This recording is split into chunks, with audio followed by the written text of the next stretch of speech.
Hi, this is Dr. Gregory Sadler.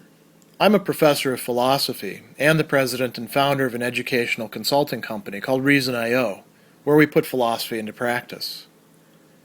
I've studied and taught philosophy for over 20 years, and I find that many people run into difficulties reading classic philosophical texts.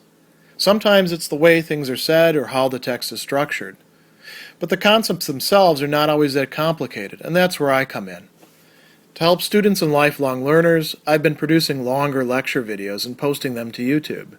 Many viewers say they find them useful. What you're currently watching is part of a new series of shorter videos, each of them focused on one core concept from an important philosophical text. I hope you find it useful as well.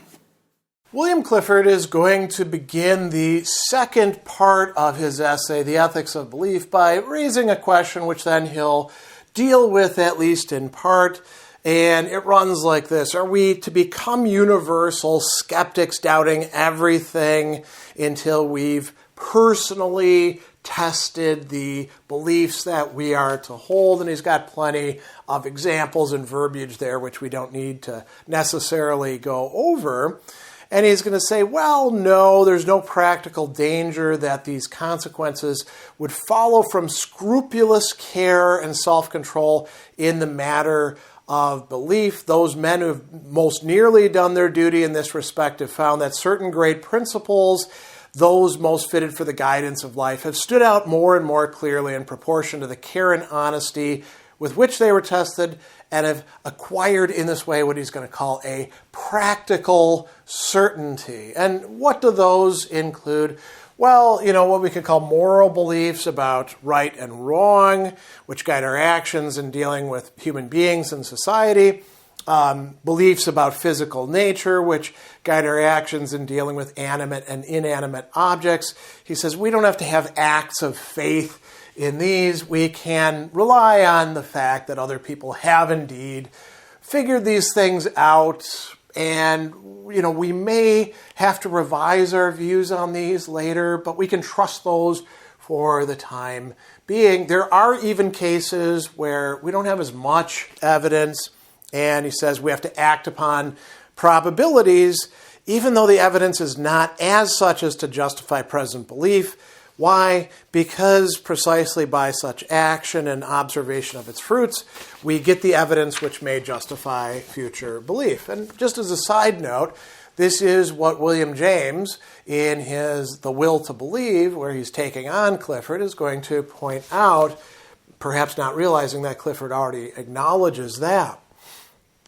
Now, does that mean that we can be confident about all beliefs? No, and as a matter of fact, Clifford is very interested in one set of beliefs that we often take on and should be more careful about. So he says, in what cases is the testimony of a man, could be woman too, unworthy of belief? Well, it could be that they say what is untrue knowingly or unknowingly. In the first case, he's lying, right? And then we got a problem there. Somebody's lying to us, deceiving us. We don't like that. In the second, it's only his knowledge or judgment which is at fault. And so notice, he's got three really, really key criteria for figuring out when we can rely on somebody else, their declarations, as things that we ought to believe in. So he's going to call these veracity, knowledge, and judgment. And he's going to give us a characterization of each of these. So veracity, it's coming from the word for, truth, veritas, and vera, meaning true in Latin. So veracity is truthfulness. That is, as he's going to say, really trying to speak the truth as they know it. So you ask somebody, does this contain anything that I'm allergic to? And they say, I don't know, what are you allergic to? Tree nuts. Nope, nothing in this candy bar that contains that. Although let me look on the back.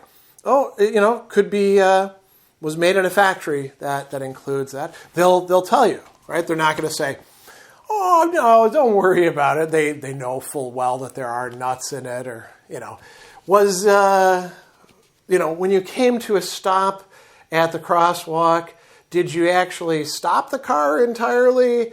Or were you doing a little bit of a rolling stop? Oh, I stopped it entirely. Maybe they're lying to you, right? So knowing that somebody is truthful or honest is important. That's not enough. Because, notice this, the truth as they know it. Maybe they're misinformed. So knowledge, he says, that they've had opportunities of knowing the truth about the matter. So, if we ask somebody about mathematical theorems, but they stopped at algebra 2, and it has to do with number theory. I mean, they could have learned it on the side, I suppose. They could have looked it up in Wikipedia and just be parroting things. That's not truly knowing it, though, is it?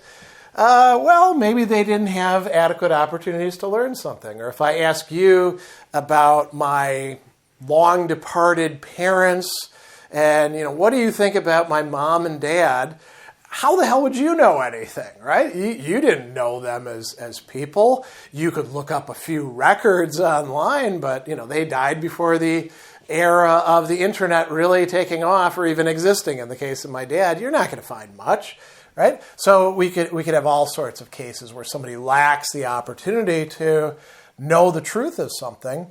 And then if they do have the opportunities, did they make proper use of those opportunities in coming to the conclusion that they affirm? Well, that's a question of judgment. So he says that, we ask questions about witnesses or about people making claims. Are they dishonest? Could they be mistaken? And he says the majority of human beings are perfectly satisfied if one can, with some show of probability, be answered in the negative. So, we're often sloppy about these matters. And then he's going to talk about people relying on excellent moral character or the beneficent influence of teachings. Now, he's going to use the Prophet Muhammad and the religion of Islam as an example. Actually, we could say entire culture as well. But we could think about anybody, the founding fathers in America. Well, Benjamin Franklin or Alexander Hamilton, or pick whoever else you want, said X, Y, Z. Are they actually knowledgeable about it? Did they exercise good judgment in coming to those beliefs? Are they being honest with us about it? Having excellent moral character, or at least us thinking that they do, doesn't necessarily give them a pass. And so he says, a Muslim, for example, will tell us the character of his prophet was so noble and majestic, it commands the reverence of even of those who do not believe his mission. So admirable was his moral teaching, so wisely put together the great social machine which is created, that his precepts have not only been accepted by a great portion of mankind, but obeyed, right? And they've done all these wonderful things. So therefore, because of that, you can trust all the other things that this person has said. And it includes this. The testimony of Muhammad is that there is only one God, that Muhammad is his prophet. If we believe in him, we'll enjoy everlasting felicity. If we don't, we'll be damned. And the testimony rests on the most awful of foundations, meaning, awesome. The revelation of heaven itself. He was visited by the angel Gabriel as he fasted and prayed in the desert cave, and he entered into the blessed fields of paradise. Right? So somebody might say all of that, and we could say, well, how do you know any of that's true? You're trusting the person who you think has excellent moral character. Are they truthful? Well, if they have excellent moral character, they will be truthful at least. They're not trying to deceive you. Do they actually have the capacity to get knowledge of those matters? Maybe they say that they do. They could be mistaken about that. Did they exercise judgment as they were working through these things. And he says, we might actually contest the character, but let's say that we grant those assumptions. Could we have anything else to say? Yeah, sure, the character of Muhammad is excellent evidence. He was honest and spoke the truth, but no evidence he knew what the truth actually was, which means could he have of knowing that the form which appeared to him, the angel Gabriel, was not a hallucination, and that his apparent visit to paradise was not a dream. He could have been persuaded of that being a supernatural revelation, but, people have hallucinations when they are fasting. So, we don't know that, and we would get caught up at this point right here. He goes on a little bit further and he says, there's another secondary problem that's coming up. Let's say that Muhammad actually was the only prophet and it's exceeding our normal scope of things. There is some sort of divine revelation. That's fine. But it's not the only case of somebody claiming to be a prophet like that, right? So that is going to be a bit of a problem. He says we could work that out. However, there are multiple points of view like that. So what's one of them? It says, consider one other such witness. The followers of the Buddha have at least as much right to appeal to individual and social experience in support of the authority of this Eastern Savior, right? And we can equally say excellent moral character, beneficent influence of teachings. However, Muhammad and the Buddha are saying different things on key matters, right? The prophet tells us there's but one God. We shall live forever in joy or misery according as we believe in the prophet or not. The Buddha says there is no God. We shall be annihilated by and by if we're good enough. Both cannot be infallibly inspired. One or the other must have been the victim of a delusion and thought he knew that which he really did not know. Who shall dare to say which? How can we justify ourselves in believing the other was not deluded? So, the ultimate point here, he says, we're led to these judgments. Notice that we're using judgment here. The goodness and greatness of a person don't justify us in accepting a belief upon the warrant of his authority unless there's reasonable grounds for supposing that he knew the truth of what he was saying, and there can be no grounds for supposing a man knows that which we, without ceasing to be men, could not be supposed to verify, right? So we don't have the possibility of being Muhammad or the Buddha in this case, or pick whoever else you want who are making these very strong claims. Any sort of supernatural revelations beyond normal human capacities, or even like well-developed human capacities, we probably have to be dubious about. We have to suspend judgment.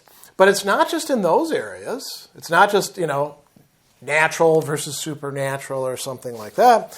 He says, consider somebody who's engaging in chemistry. Normally, we're going to believe them. Why?